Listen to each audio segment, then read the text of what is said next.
शिवसेनेच्या नव्या पर्वाची ही सुरुवात असं मी मानतो.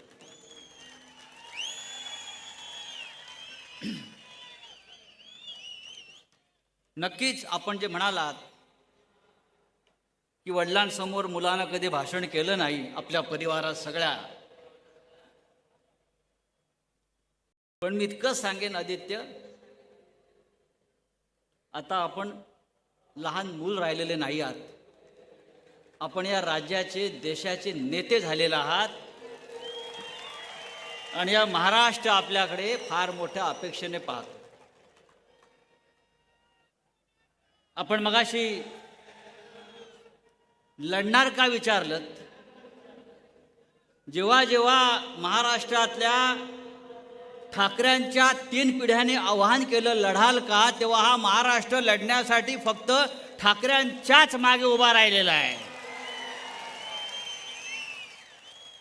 मग प्रबोधनकार ठाकरे असतील, माननीय हिंदुहृदय सम्राट बाळासाहेब ठाकरे असतील, शिवसेना पक्षप्रमुख उद्धव ठाकरे असतील, आणि आपण स्वतः सुद्धा गेल्या 2.5 वर्षापासून जी झुंज या महाराष्ट्रात देत आहात, हा महाराष्ट्र आपल्या नेतृत्वाखाली सुद्धा लढायला तयार. चिन्ह कोणतं? मशाल. मशालीसारखं चिन्ह या जगात दुसरं कोणतं नाही असं मी मानतो. मशाल काय आहे? The enemy of dark. हा जो अंधकार या महाराष्ट्रामध्ये पसरलेला आहे, या देशामध्ये पसरलेला आहे, तो अंधकार दूर करण्यासाठी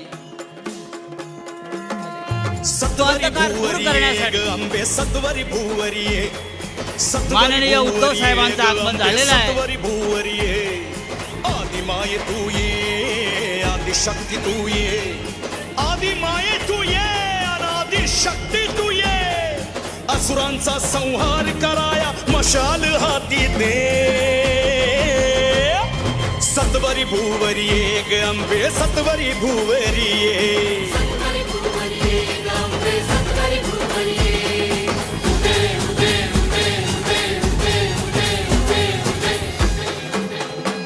शिवसेना पक्षप्रमुख उद्धव साहेब ठाकरे यांचा मातले भारत यांचे मर्दन करण्या ये. अत्याचारी दैत्यांपासून अभय शिवछत्रपतींच्या पुतळ्यास पुष्पहार अर्पण करण्यासाठी उद्धव साहेब ठाकरे, सर्व सन्माननीय नेते, छत्रपती शिवाजी महाराज की. नंतर सुभाषी देसाई यांना विनंती आहे भारत मातेच्या प्रतिमेस पुष्पहार अर्पण करावा. भारत माता की. त्यानंतर दिवाकर रावते साहेब कैलासवासी प्रबोधनकार ठाकरे यांच्या प्रतिमेस पुष्पहार अर्पण करतील. चंद्रकांत खैरे यांना विनंती आहे वंदनीय शिवसेना प्रमुख, हिंदुहृदय सम्राट वंदनीय शिवसेना प्रमुख बाळासाहेब ठाकरे यांच्या प्रतिमेस पुष्पहार अर्पण करावा. तसंच किशोरीताई पेडणेकर यांना विनंती आहे स्वर्गीय मासाहेबांच्या प्रतिमेस आपण पुष्पहार अर्पण करावा. यानंतर परंपरेनुसार शस्त्रपूजन आणि सोने वाटप. शस्त्राची पूजा सर्व सन्माननीय नेते आपल्या सर्वांच्या साक्षीने या शिवतीर्थावर, या व्यासपीठावर संपन्न होत आहे. या ठिकाणी आपल्या सोबत रश्मी वहिनी तसेच तेजसजी ठाकरे हे सुद्धा या शिवतीर्थावरती आज उपस्थित आहेत. शस्त्रपूजन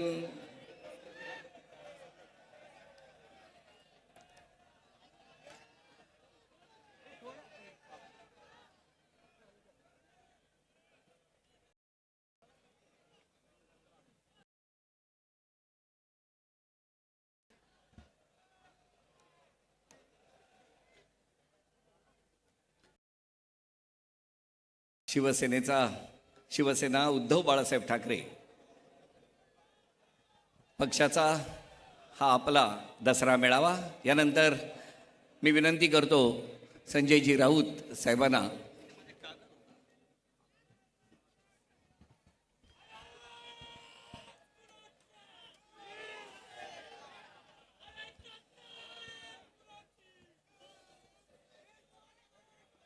मही माननीय उद्धवजींना सांगू इच्छितो की आपण येण्यापूर्वी या मंचावरून सन्माननीय आदित्य ठाकरे यांचं भाषण झालं आणि आदित्य ठाकरे यांच्या भाषणानं या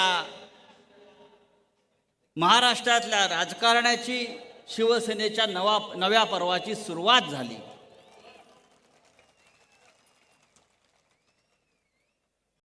आपली निशाणी मशाल आहे. आता शस्त्रपूजा झाली. अनेक शस्त्र तिकडे आपण ठेवलेले आहेत पूजेसाठी. या देशामध्ये अनेक शस्त्र आहेत. सकाळी सुद्धा नागपूरला शस्त्रपूजा झाली. पण आमच्या शस्त्रामध्ये आता एक नवीन शस्त्र आलेलं आहे. ते शस्त्र म्हणजे मशाल. या मशालीला सुद्धा यापुढे शस्त्राचा दर्जा द्यावा लागेल अशा प्रकारचं हे शस्त्र आमच्या हाती आलेलं आहे. एक चिंगारी काफी है मशाल जलाने के लिए और एक मशाली काफी है ज्वालामुखी उठाने के लिए. ही सगळी ज्वालामुखी आज या शिवतीर्थावरती धगधगताना आम्हाला दिसते. या मशाली पेटलेल्या आहेत. हा निष्ठावंतांचा महाराष्ट्र आहे. हा स्वाभिमानांचा महाराष्ट्र आहे.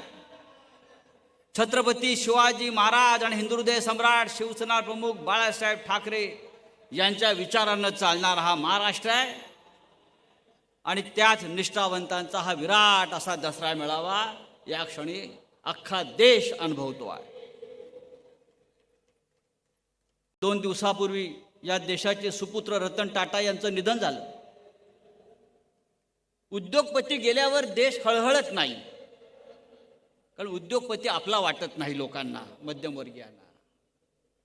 पण टाटा गेल्यावर देश हळहळला, रडला. याचं कारण असं की गेले अनेक वर्ष, अनेक शतक टाटा म्हणजे विश्वास. Tata is trust. विश्वासाचं दुसरं नाव टाटांबरोबर ठाकरे हे सुद्धा लक्षात घ्या. टाटा आणि ठाकरे. विश्वास म्हणून हा महाराष्ट्र, ही शिवसेना इतक्या वादळात, संकटात सुद्धा ठाकऱ्यांच्याच मागे उभी राहील आणि राहिलेली आहे. ही देवाची आळंदी आहे. चोराची आळंदी आझाद मैदानला भरलेली आहे.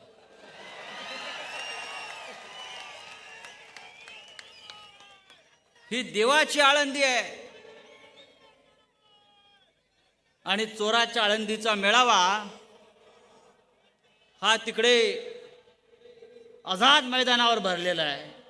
अरे नाव आझाद मैदान आणि व्यासपीठावर सगळे मोदीचे गुलाम आहेत.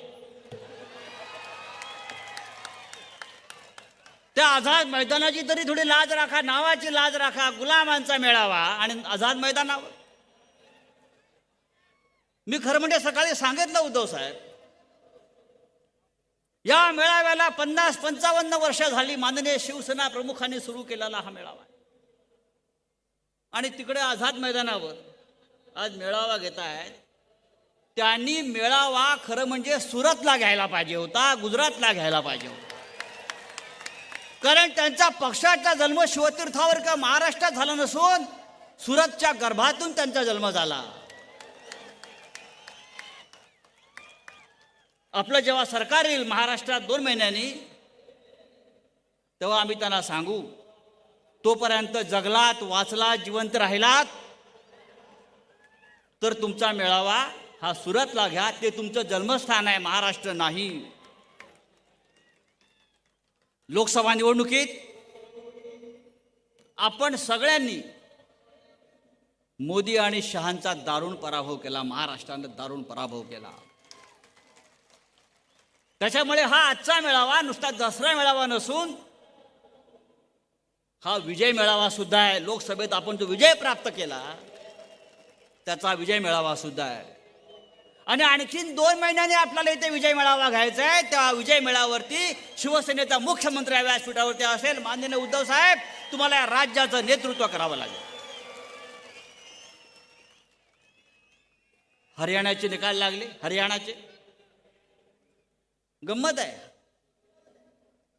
आता निकाल लागले हरियाणात आणि पेढे वाटतात फडणवीस. काय तर म्हणे आम्ही हरियाणाप्रमाणे महाराष्ट्रामध्ये विजय प्राप्त करू. छाती फुगवून इकडे चालतायत. निवडणुका होऊ द्या, तुमच्या छातीची हवा टाचणी मारून कमी करू. हरियाणाचे निकाल फार इंटरेस्टिंग आहेत, आपण समजून घेतले पाहिजे. सकाळी 10 वाजेपर्यंत काँग्रेस पक्ष आघाडीवर होता. सकाळी 10 वाजेपर्यंत काँग्रेसला 72 जागा आणि 12 वाजता भारतीय जनता पक्षानं सरकार बनवलं. हा चमत्कार कसा झाला?